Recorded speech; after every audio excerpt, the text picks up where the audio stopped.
Boa noite a todos. Boa noite. Sejam todos bem-vindos a mais uma noite de estudo sobre mediunidade. Né? Tá bom para vocês verem daí? Dando apagado aqui, tudo ok? Ótimo. Bem, meus irmãos, e principalmente as duas irmãs que hoje é pela primeira vez, né? Sejam bem-vindas, abraçadas pelo nosso Cirado. Vocês já frequentaram alguma casa? Você já, você não, né? Então, nós estamos iniciando, né, este livro, tá? Aconteceu na Casa Espírita. Na realidade, o nome deveria ser Continua Acontecendo, né? Porque ele é extremamente real. Nós já iniciamos, eu acho que tem umas 3 quartas-feiras, né? Tem umas 3 quartas-feiras. Hoje é o terceiro. Né? E nós teve uma passagem sobre templos, né? E eu gostei muito, e ele disse o seguinte: Jesus fazia do seu corpo um verdadeiro templo de adoração a Deus. Seu santuário era a própria natureza reveladora da presença divina. Seu altar, a própria consciência que se elevava em qualquer hora e lugar para a comunhão com o Senhor do Universo através da prece.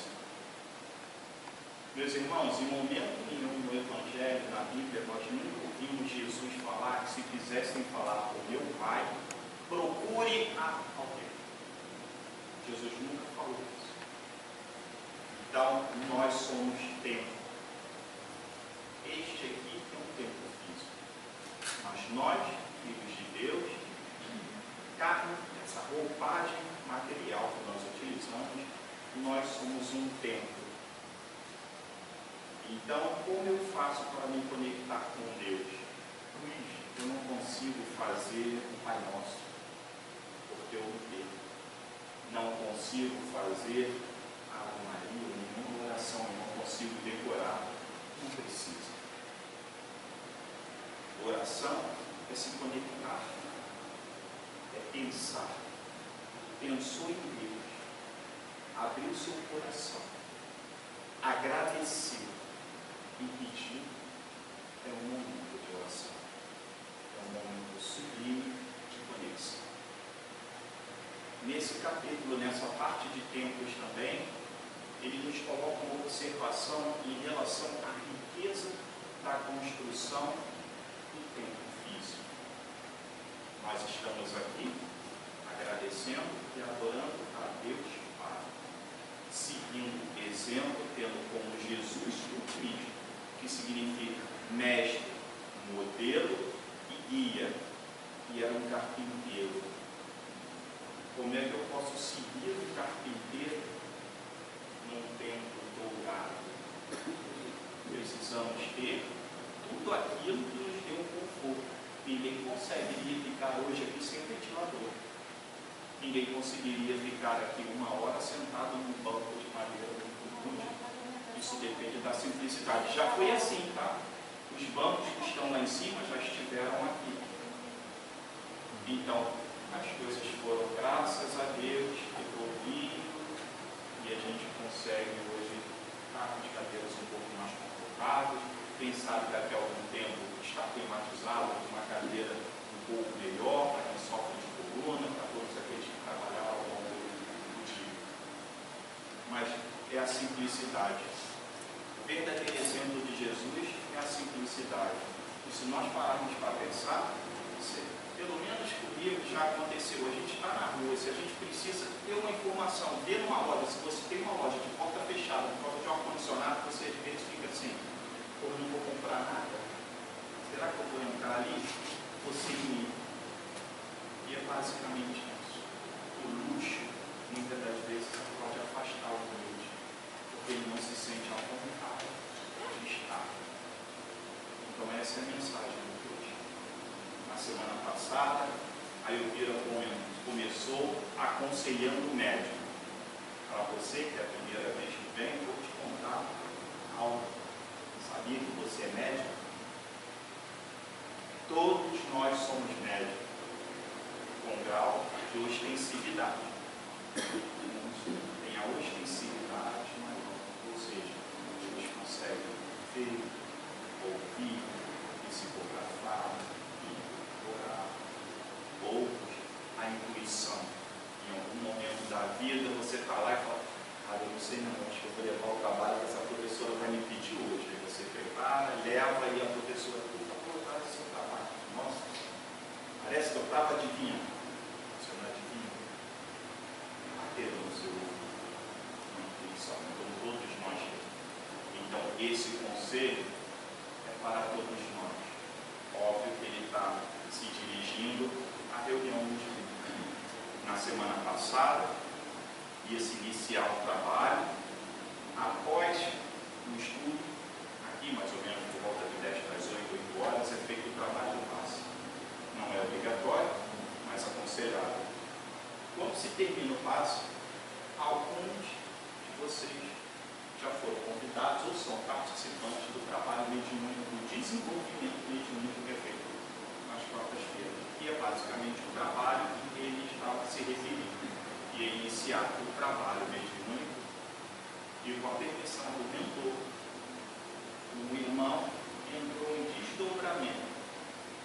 O irmão médium estava aqui na mesa, sentadinho, fechou os olhos, e o mentor espiritual retirou. Eu vou para o plano espiritual, para ele encontrar-se com 5 irmãozinhos da espiritualidade, para prepará-lo, uma puxadazinha de orelha, para que ele mantesse a humildade, para que ele ficasse atento aos inimigos da boa ordem que todos nós temos. Se fosse assim, vocês repararam que todos aqueles que seguiram Jesus, todos eles tiveram um desencarne violento. Ninguém desencarnou suave, repousando, teve uma vida. Né?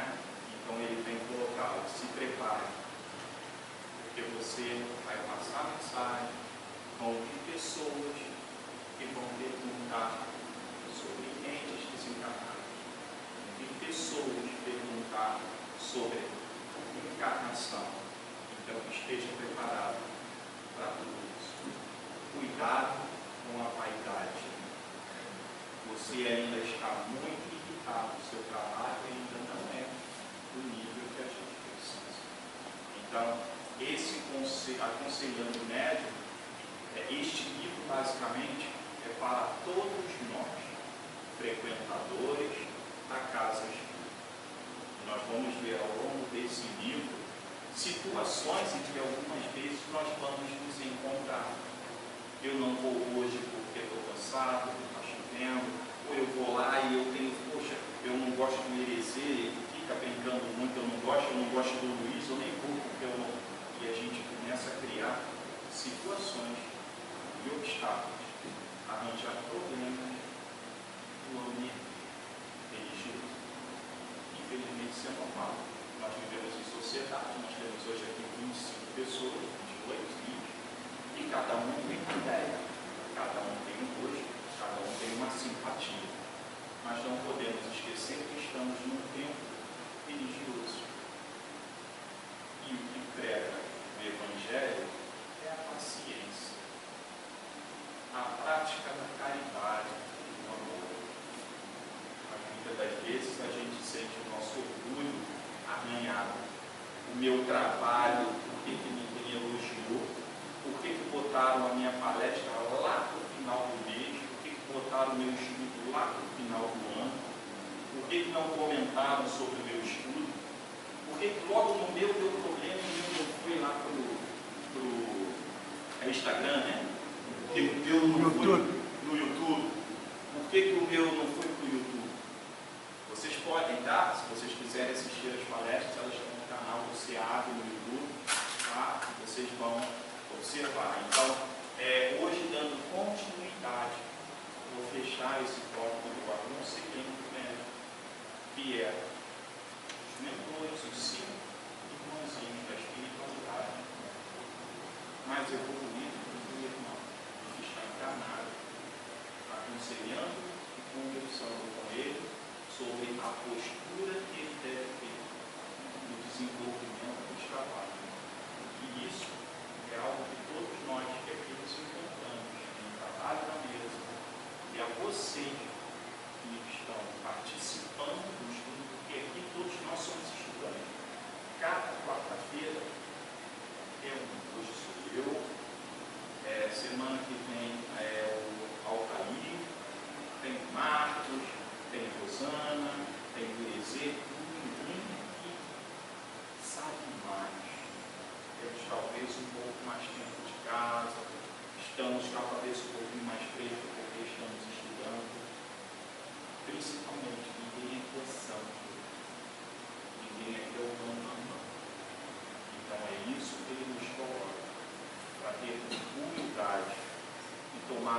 cuidado com o orgulho, porque tudo começa de achar que a minha psicografia veio de Francisco de Assis, quem veio falar comigo foi Nossa Senhora, quem veio falar comigo foi Bezerra de Menezes, e aí começa. E a verdade, a espiritualidade, ela não tem a necessidade, pelo grau de evolução deles, tão importante para eles dar o nome. Para que interessa? Para quem está recebendo o nome. Se a mensagem é edificante, se ela é boa, você vai identificar pelo produto, pela mensagem, não pelo nome. E é aí que os nossos irmãozinhos aproveitam para alimentar a vaidade desse médium e a vaidade do outro. E no término do trabalho, neste capítulo, ele coloca algo que nós, todos os trabalhadores e frequentadores, não podemos esquecer. A finalidade do Espiritismo é auxiliar, amparar, confortar e esclarecer os irmãozinhos sofredores. Esta é a finalidade de todo o trabalho. Por isso que nós dizemos que aqui é um pronto socorro espiritual. Só vai ao hospital, só vai a um pronto socorro quem está sofrendo, quem tem dor, quem precisa ser acolhido e esclarecido. Então, isto é o que tem que ficar bem enraizado na nossa consciência. E olha, vocês estão aqui também por um motivo. Tenho certeza. Uns se sentem mais leves, quando saem daqui estão mais tranquilos. Ou porque passaram por situações na vida e que causou dor, dificuldade. E precisou encontrar uma certeza do amparo. Algo que fortalecesse continuar a jornada. Então, todos nós estamos aqui por um motivo. Ok, meus irmãos?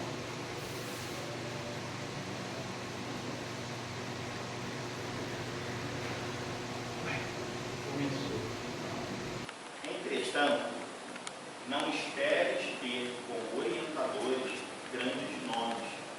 Isso o irmão está passando para ele, que ele vai, por exemplo, iniciar alguns trabalhos de psicografia. Poucos no campo da cultura e da religião. Ainda não tens méritos para compartilhar da presença deste. Será preciso fazer por merecer.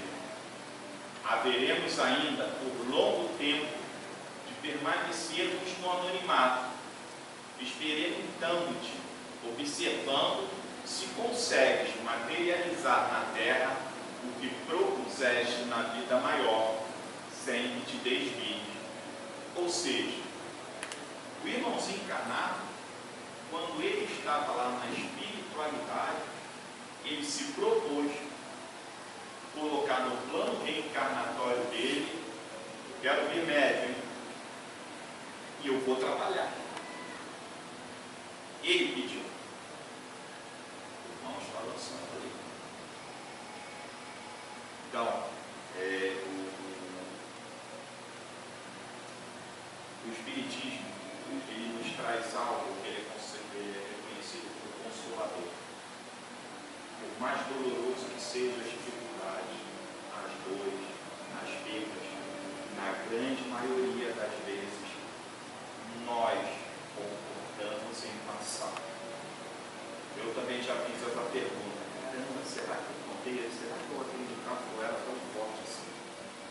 Será que eu falei para o cara, pode mandar que eu consigo? Mas a grande maioria das vezes, sim. Nós temos companheiro de jornada ou companheira de jornada que nós, muitas das vezes, aceitamos lá, ou por dívida, ou por laços amorosos. Estamos no lar que precisamos estar. Estamos num ambiente de trabalho lidando com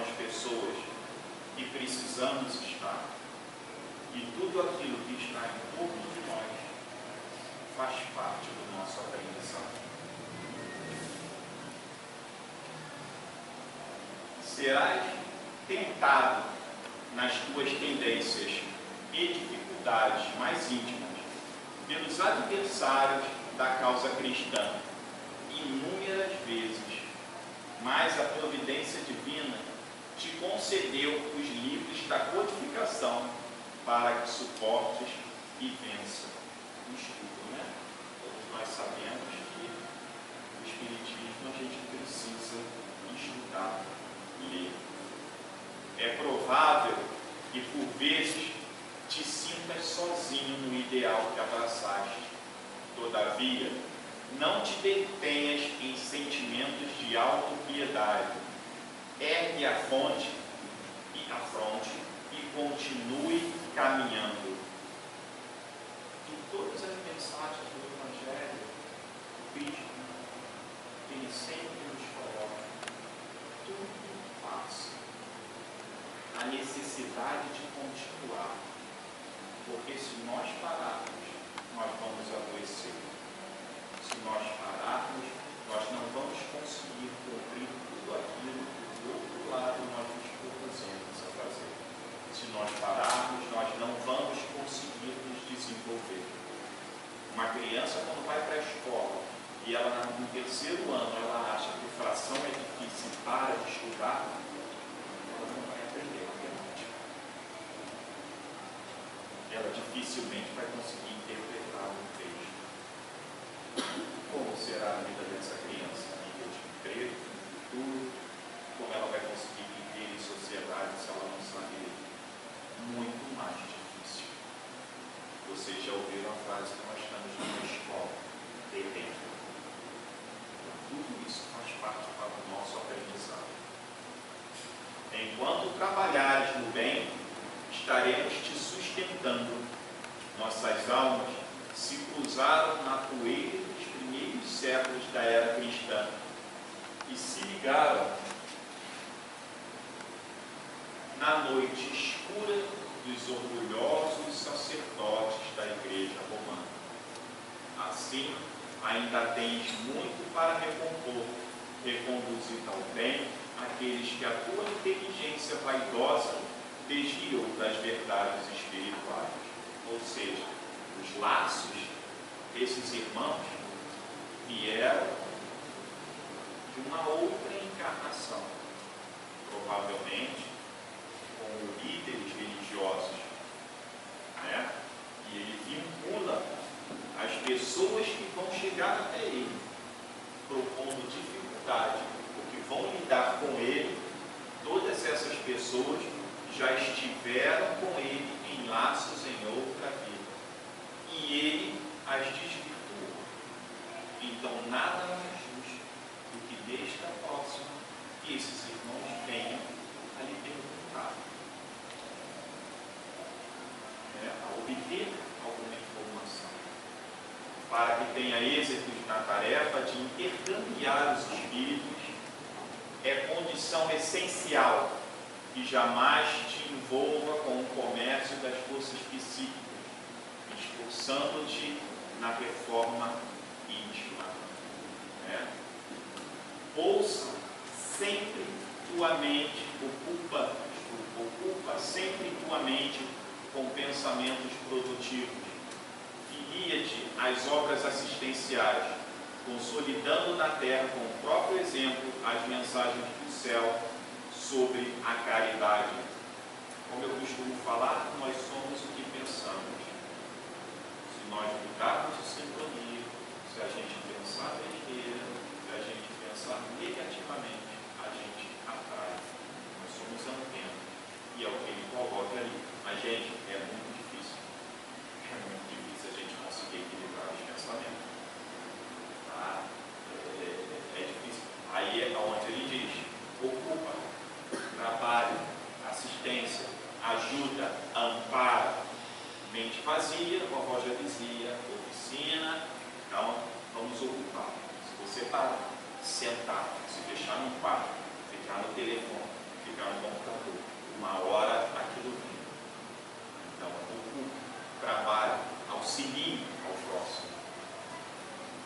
Evita, no momento, falar de tuas experiências mediúnicas.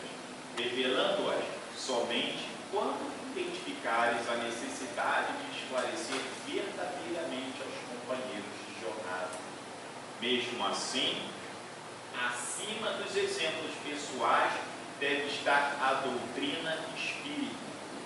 Ela é que deverá ser sempre exaltada.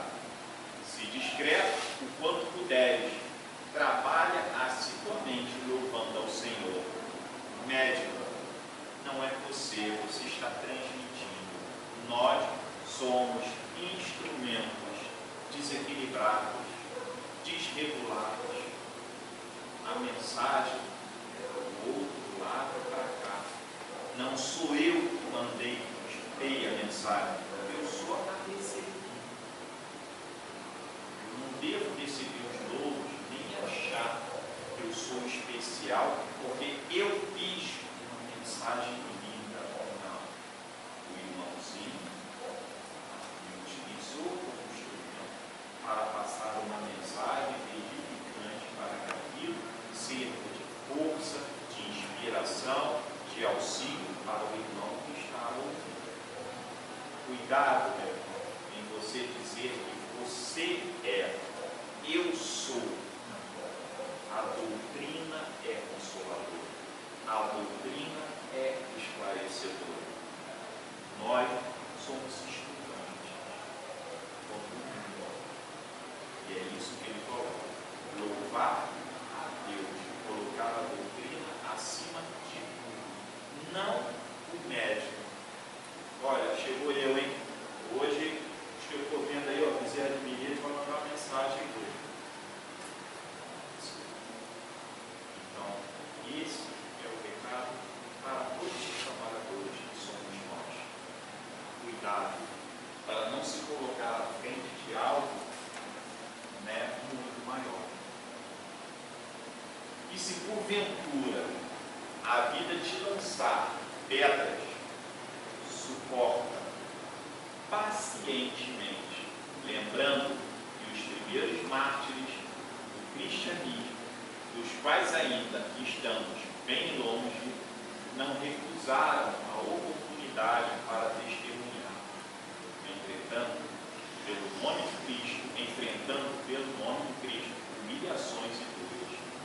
Se permaneceres com este ideal, caminhando com humildade, não te faltarão proteção e amparo. A entidade amiga, banhada em luzes, abraçou o irmão Constantino, aconchegou-o junto ao peito e teceu as considerações finais. Não te preocupes tanto, filho meu, com as mensagens. Nosso maior compromisso é com os necessitados. A psicografia, no teu caso, será sempre a valorização do tempo na reunião de intercâmbio espiritual. Por isso, concentra todas as tuas energias e o teu amor em benefício dos espíritos obsessores desequilibrados. Valoriza e prestigia constantemente o centro espírita e misericordiamente te concede um trabalho sério e disciplinado. Conduz sempre tuas produções medianímicas à análise doutrinária rigorosa. Companheiros respeitáveis, estudiosos e experientes do movimento espírita, acatando pacientemente, humildemente, as orientações que objetivem a melhora do teu trabalho. Para a tua segurança, mantém-te sempre ligado à instituição espírita. O momento estava sublime. Eram 6 entidades emocionadas, enlaçadas em energias superiores, traçando diretrizes para o futuro sobre as bênçãos de Deus, da mediunidade e do progresso. Mentor enxugou discretamente as lágrimas e, porque era preciso aproveitar o tempo, tomou o médium em desdobramento e nos dirigimos todos às zonas inferiores para o socorro dos necessitados, dando testemunho de que o amor a Deus e ao próximo se constitui no verdadeiro livro e precisamos escrever e editar no coração dos homens. Ou seja, todos nós estamos ligados. Ninguém consegue ser feliz se o irmão ao lado, se o ente querido está doente ou sofrendo. Somos todos ligados, mas pelos laços do amor. Então, meus irmãos, esta é a mensagem que a gente termina com o aconselhamento aos médicos.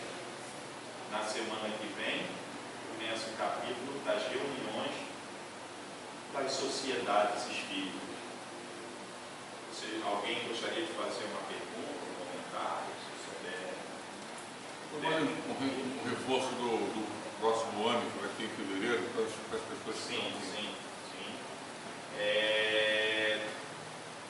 Uma vez por mês, geralmente sempre no terceiro domingo de cada mês, nós fazemos aqui o atendimento médico espiritual, que é o ano. Em janeiro nós não fazemos um recesso para todos nós. Mas em fevereiro nós iniciamos o trabalho no dia 16. Dia 16 de fevereiro vai ser retomado no ano de 2025, o primeiro trabalho do ano. Todos estão convidados, todos os irmãos trabalhadores, todos aqueles até frequentadores que quiserem nos ajudar, nos auxiliar, tem sempre um serviço. Receber os irmãos que vêm para o atendimento, auxiliar nas tarefas na distribuição. Nós fazemos um cafezinho da manhã aqui, através de doações, para os irmãos que vêm de longe. Muitos chegam até às vezes 6h30, já tem gente aqui. O trabalho começa por volta de 8h30, 9h da manhã. O atendimento, a oração, se inicia o trabalho. Nós temos também uma sopa que é servida mais ou menos por volta das 11 horas. A partir das 11 horas é servida uma sopa. Enfim, todos são sempre muito bem-vindos, tanto para o atendimento médico, quanto para aqueles que querem nos auxiliar e nos ajudar no trabalho em receber o nosso serviço. Ok? Mais alguma pergunta em relação ao estudo? Olha, gente, eu vou falar para vocês. Esse livro é extremamente interessante. E daqui a pouco ele vai dar uma chacoalhada. E ele vai começar a pegar fogo. E daqui a pouco vai começar a estar mais, como é que eu vou dizer, real para vocês. E vocês vão começar a se ver em algumas situações, acredito eu. Não negativamente, tá, gente? Mas perceber que isso não acontece só conosco. Isso acontece com todos nós. Ninguém aqui tem superpoderes ou superproteção. Com todos nós. Então, é um livro muito bom para se acompanhar, um livro bom para fazer uma leitura e para a gente levar os exemplos do título que aconteceu na Casa Espírita. Isso também acontece no nosso ambiente de trabalho, no nosso lar. A gente muitas das vezes tem paciência de ouvir os outros na rua, mas não tem com quem está em casa. Então, tudo isso traz um enriquecimento,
sei porque eu tenho ansiedade.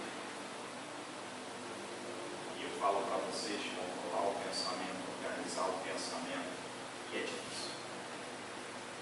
E você lidar com gatilhos? Sim, igual a todo mundo. Vai lá embaixo, luta, sorri, brinca, escuta música, tenta mudar, tenta sorrir, bota telefone. Hoje eu fui caminhar e veio o telefone, as pessoas achavam que eu era maluco. O telefone é às 6h30 da manhã, está acordando na hora da tradução.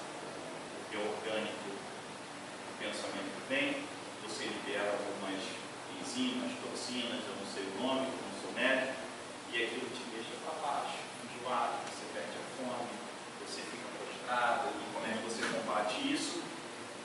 Mudando essas toxinas, mudando esses elementos. Com o quê? Exercício, sorriso, alegria, e aí você do nada, você fica com uma música, canta. Esse é o modo que eu faço para combater os meus gatilhos. Sorri, boto música e danço no banheiro, danço e fico rindo, escuto uma música que eu gosto. Organizar os pensamentos. Porque nós recebemos milhares de mensagens durante o dia. E nós temos a tendência, pelo menos alguns, a gente às vezes vê tudo por um lado que não deveria. Eu falo para vocês, tudo passo, mas a gente tem que passar pela dificuldade para chegar à conclusão de que vai melhorar. A gente, infelizmente, só aprende dando a tomada. Né? E como é que, eu falo para vocês, eu tenho 54 anos. Só que como é que a gente fala com um jovem de 15 anos com ansiedade? Eu já passei por tanta coisa na vida, tantas perdas. Eu estou com ansiedade, eu estou ligado. Por que um jovem de 11 anos que é encaminhado a um psicólogo, o que ele conhece da vida? O que ele passou da vida? O que um jovem de 17, 18 anos, 21 anos conhece da vida? Então é difícil.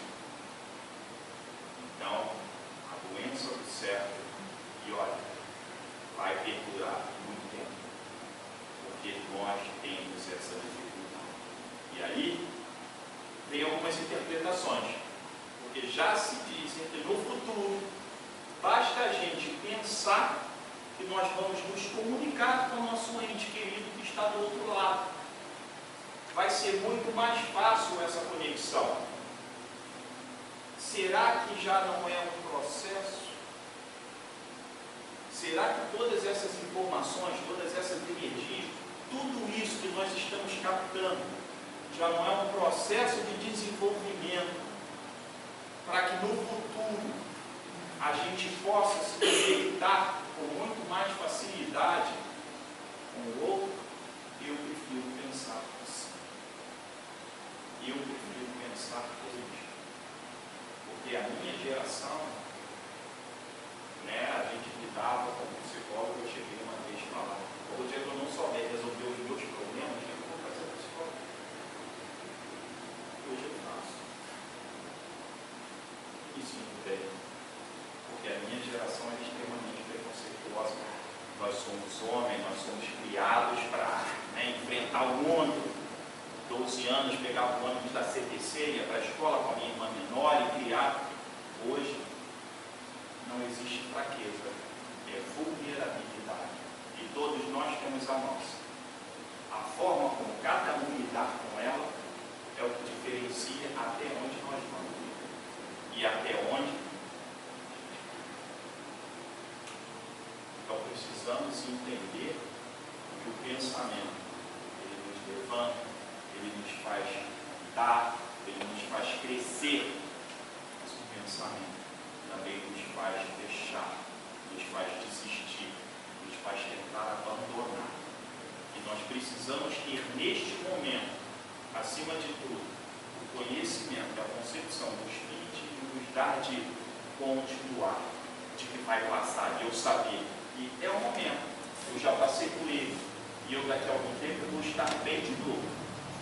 Este momento, eu estou criando, eu estou aumentando o problema. Ele é um problema para mim. Então eu preciso combatê-lo, porque eu sei que depois eu vou estar bem. Quando eu acredito que depois eu vou estar bem e que isso vai passar, eu não estou só. Eu fazendo uma oração, uma prece, eu estou sendo amparado, eu consigo seguir.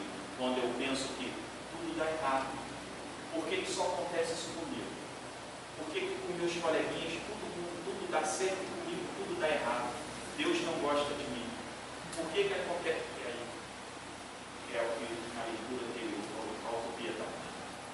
Aí o cérebro entende o seguinte: olha só, não levanta da cama não. Porque se você for trabalhar, aquele chato do teu chefe vai criar problema, você vai se aborrecer. Se você for dirigir o carro, vai fechar você no carro, você vai se aborrecer, você vai se estressar. Eu vou ficar na cama quietinho. Eu já estou acostumado a ser feliz, eu vou ficar aqui, eu não quero sair. Porque, né, eu já estou com a minha dor, já está me incomodando, eu não quero ver ninguém, que só me traz problema. Aí as coisas ficam. Esta é a forma de a gente controlar os nossos pensamentos. O primeiro passo da gente resolver um problema, né, que a tia explicava lá no nosso primário, é entender o problema. João foi à feira com R$3, comprou uma maçãzinha. O que João foi fazer? Comprar maçã. Com quanto? 3. Quando eu entendo o problema, eu consigo lidar com o problema.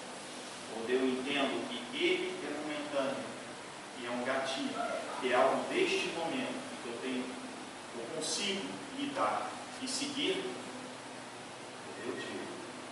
Eu não consigo quando eu digo que está tudo ruim, é uma escolha. Aí é o da outra palestra que a gente diz, eu não me lembro que é estar doente e ser doente. Eu estou doente hoje, eu não estou. Eu estou bem. Estar doente é se entregar. Estar doente é entender que não tem mais jeito. E nós não somos doentes. Nós podemos em algum momento passar por uma dificuldade, mas podem ter a certeza que se nós olharmos para trás, todas as dificuldades e dores nos fizeram mais fortes, nos fez chegar aonde hoje nós estamos. E nós ajudamos e amparamos e conversamos, e muitas pessoas nos olham com orgulho e com respeito pelo que nós somos. E é isso que nós devemos pensar. Existem pessoas que dependem de nós, que nos amam, que nós precisamos estar aqui por elas. E isso é fazer caminho. Tem muito irmão?